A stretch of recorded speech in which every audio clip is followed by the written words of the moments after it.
This is Curran Bhatia. We're at the Haney Abdullaaev press conference in New York City. I'm here with Joe Cortez, always fair but firm.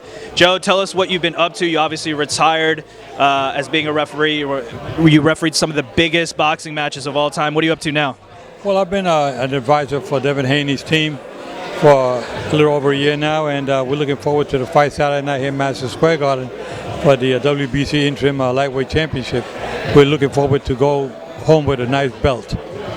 And your role as an advisor, what do you do with Devin, and what else do you do in boxing? I'm sure you're staying very involved in the sport. Yes, I'm very much involved with my own show, the Fair but Firm Show, on Facebook and all social media platforms.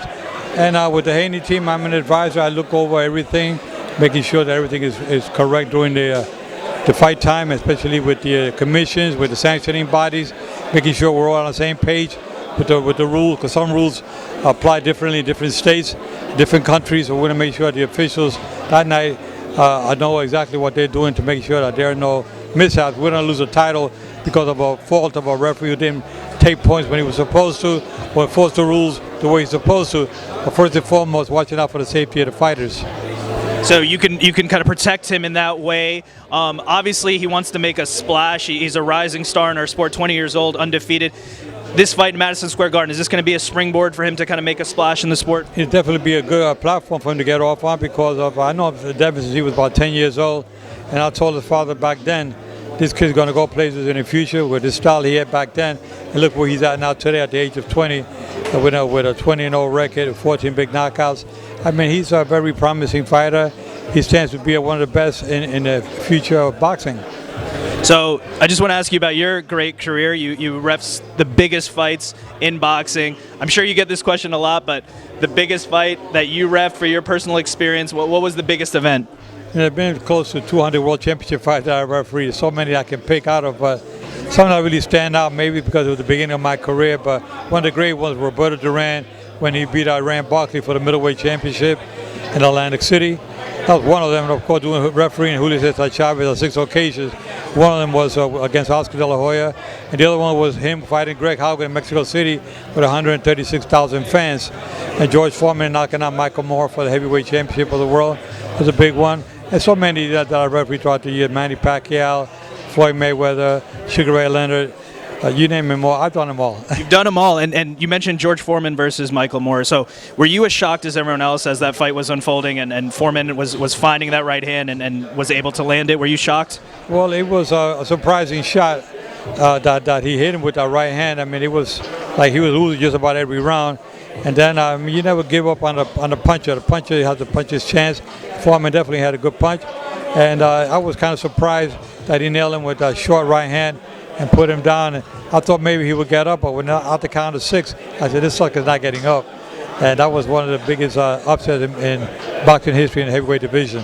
That was a crazy fight, and he kind of kept moving him closer and closer and finally landed the shot, and at 46 years old, that was unbelievable. The other fight I wanted to ask you about, I'm sure you get this question a lot as well, Mayweather versus Ortiz. It was a kind of a bizarre ending. Ortiz going for headbutts, and then Mayweather, they're kind of hugging, and Mayweather hits him when Ortiz wasn't looking. What do you make of the end of that fight? Well, we tell the fighters, and Ortiz and I are good friends, and we've had good conversations. He tells me all the time, Joe, I apologize for what I did that night.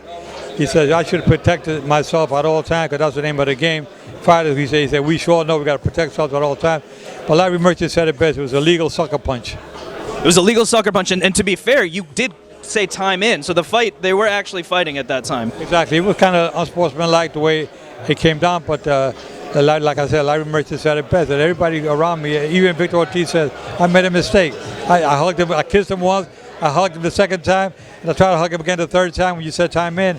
He said I should have kept my guards up, and Mayweather took advantage of knowing that it was time in.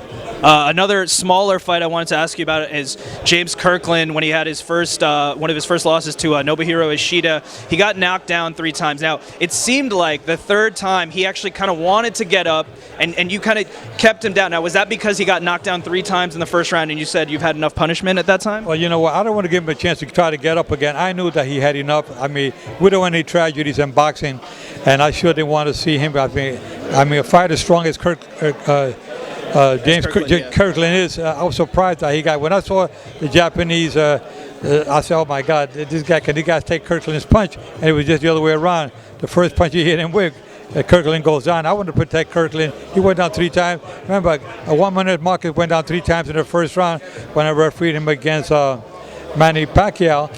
But I saw a little difference in Manny Pacquiao. 1 minute Marcus when he went down the 3rd time. He was still fresh. He looked bright, alert. He didn't go down as bad as Kirkland did. So that's why I let that fight continue. Had I stopped that fight 2, 3, and 4 would have never happened. So I think that I made the right call that night. But with James Kirkland, I made the right call there to protect him. Against Marquez, you certainly made Pacquiao Marquez. You certainly made the right call. Now, it was only a judge's scoring error that actually led to the draw. That should have actually been Pacquiao getting the win for that fight. And like you said, we don't even know what would have happened. So it's very interesting. You talked about fighters' safety, and I wanted to ask you about that. Obviously, that's been in the news. We had the unfortunate deaths in the sport recently.